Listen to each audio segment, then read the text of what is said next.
ভোক্তা পর্যায়ে এলপি গ্যাসের দাম সহনীয় রাখতে এবং জ্বালানি বাজারে অস্থিরতা কমাতে ভ্যাট কাঠামোয় বড় ধরনের পরিবর্তন এনেছে সরকার।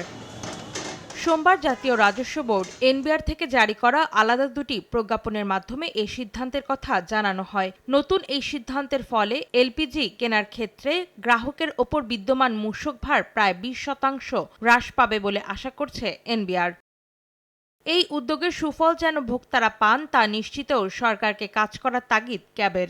সরকারের যে আমদানি শুল্ক বা ট্যাক্স কমানোর ফলে ভোক্তা পর্যায়ে তেমন একটা সুফল আসে না। এটার মূল কারণ হলো আমদানি শুল্ক বা অন্যান্য যে ট্যাক্স কমানো হয় এগুলোর পুরো সুফলটাই আমাদের ব্যবসায়ীরা নিয়ে যায়, ভোক্তা পর্যায়ে এটার কোনো সুফল আসতে দেয় না। এনার্জি রেগুলেটরি কমিশন দাম নির্ধারণ করে দিয়ে ক্ষান্ত, কিন্তু এই যে দাম বাস্তবায়নের ক্ষেত্রে তাদের যে করণীয় অথবা মন্ত্রণালয় কোনো উদ্যোগ নিবে কিনা, যেখানে ভোক্তা সংরক্ষণ অধিদপ্তর, জেলা প্রশাসন বা আইন প্রয়োগকারী সংস্থার সাথে একটু সমন্বয় করে বিষয়টাকে নিশ্চিত করার ক্ষেত্রে কোনো উদ্যোগ নিলে হয়তো এই ধরনের উদ্যোগটি কার্যকর হবে। নে 2 বেলা খাবি ফ্যান্টাস্টিক নিমক হালাল সল্টেড বিস্কুট।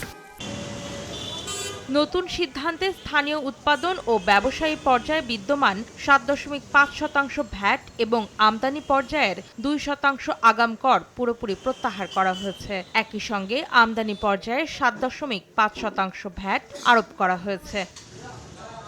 অন্তরা সেন, সময় সংবাদ, ঢাকা।